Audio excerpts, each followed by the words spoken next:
السلام علیکم ورحمۃ اللہ وبرکاتہ۔ آج انشاءاللہ ہم ام المومنین حضرت میمونہ رضی اللہ عنہا کی حالات زندگی سے روشناس ہوں گے۔ آپ رضی اللہ عنہا کا نام میمونہ ہے اور آپ ہلالیہ ہیں۔ آپ رضی اللہ عنہا کے والد کا نام حارث اور والدہ محترمہ کا نام ہند ہے۔ آپ رضی اللہ عنہا کی ولادت کب ہوئی، اس کے متعلق تاریخ اور سیرت کی کتابوں میں کچھ مذکور نہیں ہے، البتہ ابن سعد رحمہ اللہ نے اپنی کتاب الطبقات الکبیر میں آپ رضی اللہ عنہا کی سن وفات 61 ہجری بیان کی ہے اور بوقت وفات عمر 80 یا 81 برس تحریر کی ہے۔ اس حساب سے آپ رضی اللہ عنہا کی سن ولادت 6 یا 7 نبوی سے قبل کی بنتی ہے، مگر راجح قول یہ ہے کہ 51 ہجری میں آپ رضی اللہ عنہا کا انتقال ہوا، اس لیے آپ رضی اللہ عنہا کی سن ولادت کے سلسلے میں کوئی حتمی رائے قائم نہیں کی جا سکتی، واللہ عالم بالصواب۔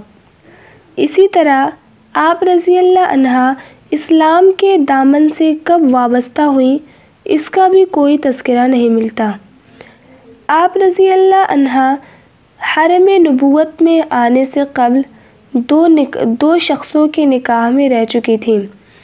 آپ کے پہلے شوہر کا نام مسعود بن عمرو بن عمیر ثقفی تھا، لیکن کسی وجہ سے ان کے درمیان علیحدگی ہو گئی۔ پھر دوسرا نکاح ابو رحم بن عبد العزیٰ سے ہوا اور جن کا 7 ہجری میں انتقال ہو گیا اور آپ رضی اللہ عنہا بیوہ رہ گئیں۔ آپ رضی اللہ عنہا کا اس کے بعد 7 ہجری ذی القعدہ کے مہینے میں حضور صلی اللہ علیہ وسلم سے نکاح ہوا اور آپ صلی اللہ علیہ وسلم کی زوجیت میں داخل ہو کر آپ رضی اللہ عنہا ام المومنین بننے کے شرف سے مشرف ہوئیں، جس کی مختصراً تفصیل یہ ہے کہ سن 6 ہجری میں آپ صلی اللہ علیہ وسلم 1400 جانثاروں کی ایک جماعت کے ساتھ عمرہ کا احرام باندھ کر مکہ مکرمہ کے لیے روانہ ہوئے، مگر مشرکین مکہ نے حرم کعبہ میں داخل ہونے اور عمرہ کرنے سے روک دیا، اور پھر اس بات پر معاہدہ ہوا کہ آپ صلی اللہ علیہ وسلم آئندہ سال صرف 3 دن کے لیے عمرہ کی غرض سے آ سکتے ہیں۔ چنانچہ طے شدہ قرارداد کے مطابق ذی القعدہ 7 ہجری میں آپ صلی اللہ علیہ وسلم اپنے اصحاب کے ساتھ مقام ذی الحلیفہ سے عمرہ کا احرام باندھ کر روانہ ہوئے اور حضرت جعفر الطیار کو اپنا قاصد بنا کر حضرت میمونہ رضی اللہ عنہا کے پاس نکاح کا پیغام بھیجا۔ انہوں نے اپنی بہن کے واسطے سے اپنے بہنوئی یعنی حضرت عباس رضی اللہ عنہ کو اپنا وکیل بنایا اور حضرت عباس رضی اللہ عنہ نے ان کا نکاح آپ صلی اللہ علیہ وسلم سے کر دیا۔ یہ نکاح مقام صرف میں سفر اور احرام کی حالت میں ہوا۔ آپ رضی اللہ عنہا کے اخلاق اور فضل و کمال کا باب نہایت ہی وسیع ہے۔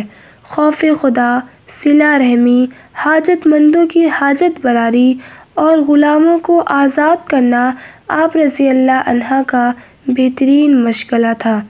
ان کاموں کو آپ بہت ہی اہتمام کے ساتھ انجام دیا کرتی تھیں۔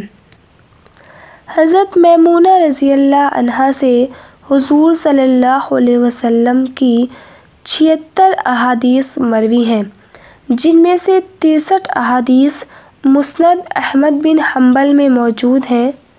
آپ رضی اللہ عنہا کے تلامذہ میں حضرت عبداللہ ابن عباس رضی اللہ عنہما، حضرت عبداللہ ابن شداد، حضرت عبد الرحمن بن صائب، حضرت یزید بن اسم رضی اللہ عنہم شامل ہیں۔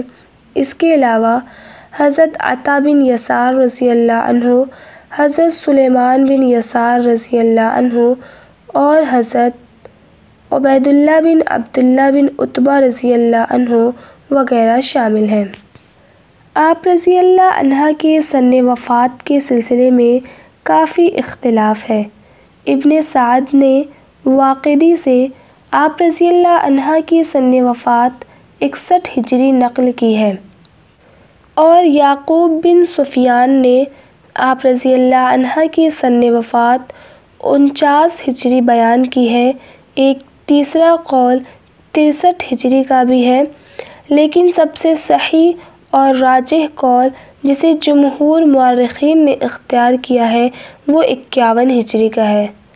انتقال کے بعد جب غسل اور تجہیز و تکفین سے فراغت حاصل کر لی تو آپ رضی اللہ عنہ کے بھانجے حضرت عبداللہ ابن عباس رضی اللہ عنہ نے نماز جنازہ پڑھائی۔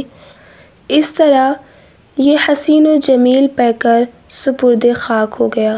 انا للہ و انا الیہ راجعون۔ رضی اللہ عنہا۔ اللہ تعالی ہم تمام کو حضرت میمونہ رضی اللہ عنہا اور ان کے ساتھ تمام ازواج مطہرات کے سیرت کا حامل بنائے اور ان کے جیسے اخلاق و کردار کو اپنانے کی توفیق عطا فرمائے، آمین۔ وجزاکم اللہ خیرا کثیرا۔ الحمدللہ ہم نے امہات المومنین کی ایک پوری سیریز تیار کر دی جن میں ٹوٹل 11 امہات المومنین کے زندگی کے مختصر حالات کو بیان کیا گیا ہے۔